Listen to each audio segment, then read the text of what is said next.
Hello friends, welcome back to the channel. In this video, I'll be highlighting some few important points in regard to the State Merit Scholarship for the academic session 2022-23. If you are new to my channel, please do not forget to like, share and subscribe.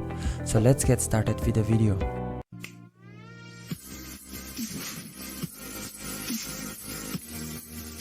The first point that I want to highlight in this video will be in regard to the qualifying percentage for the State Merit Scholarship scheme. So the first column will be for the present class or year where the students have taken admission.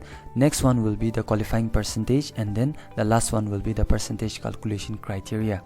So if the candidate are presently in their 11th standard, then they required 80% in their class 10 standard. That is, if they qualified their class 10 exam and their percentage is more than 80%, that will be calculated from the 5 best subjects during their board exam. So they will be eligible to apply for the scholarship. So the students have to select 5 best subjects from their class 10 exam, and they need to enter the score, and if their percentage is above 80%, then they will be eligible for the State Merit Scholarship. Likewise, it will be same for class 12 standard. For the degree first year, that is for the undergraduate studies or for the BTech studies, those candidates who are in their first year of their undergraduate studies, they need to calculate the percentage of the previous exam, that will be their board exam of their class 12 standard, which will have minimum of 80% in their class 12 standard, and they need to select from the 5 best subjects in their class 12. Followed by the second year degree, which will be for the engineering students. You need to follow the same, that is minimum 80% in their diploma and marks of all papers in all semesters of diploma. For candidates who are in their second year, that will be their third semester, they need to calculate the percentage of their first year, which will be from the first and second semester, and it will include all the papers, not only their honors paper or general paper. They need to include all the papers, and from there they need to have minimum of 70%. Now for the example, I have taken this paper. So if you are in your second year of your undergraduate studies, then you need to calculate the percentage of your first semester that you can see on the screen and your second semester. So this will be applicable for all the undergraduate students. Now for the postgraduate first year students who are in their first semester of their postgraduate studies, they need to calculate the percentage of all the papers, that is from the first semester till 6th semester, and they need to have a minimum of 70% at their bachelor or graduation level.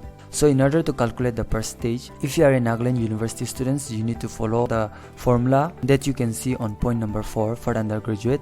That is, marks obtained in all 6 semesters divided by the total marks into 100. So this is how you need to calculate the percentage. For the students who are pursuing in other institutions, you'll also be getting a certain formula to calculate the percentage. So kindly contact to your respective institutions and do the calculations to apply for this merit scholarship.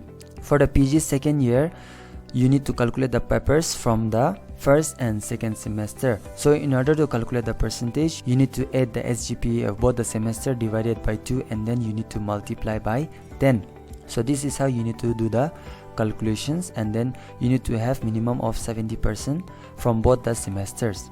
So this is how you will be eligible to apply for the State Merit Scholarship. So this is the first point that I want to highlight in this video. So those candidates who are in their first semester of your undergraduate or postgraduate degree, you need to register yourself first, and then you need to enter all the details. You cannot click on renewal and then proceed with the previous tracking ID.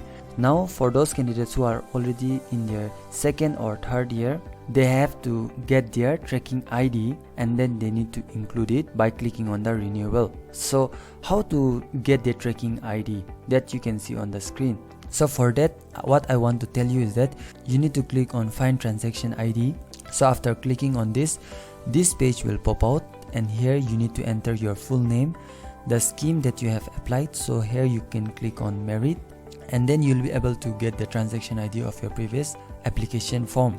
In case you are not getting any details, then you can contact on this number and you can inquire about your tracking ID. Now for the candidates who are freshly applying for the scholarship, you need to click on register and then you need to do the registration process. So after you are done with this, then you need to click on login and then you need to enter the login credentials and you can proceed with the online registration process. For the third point, students having study break of more than 2 years, they won't be eligible to apply for this scholarship. So those candidates who have taken a gap of more than 2 years, they won't be eligible to apply for this scholarship. However, if they have completed their graduation degree and they went for B.Ed studies and now they are pursuing their master's degree, they will be still eligible to apply for this scholarship. For the next point, this is very important, that is, applicants who are studying in the state who have come across mistakes in their application after submission, please inform your concerned institutional nodal officer for corrections or updates. Students studying outside the state must submit their hard copy of documents to the Directorate of Higher Education. So for the candidates who have applied for the merit scholarship, if you find any errors or mistakes during your application process, you have to contact to the nodal officer of the particular institution for the corrections in your application form. So this is a very important information that I want to highlight. Now for the final point, that will be the application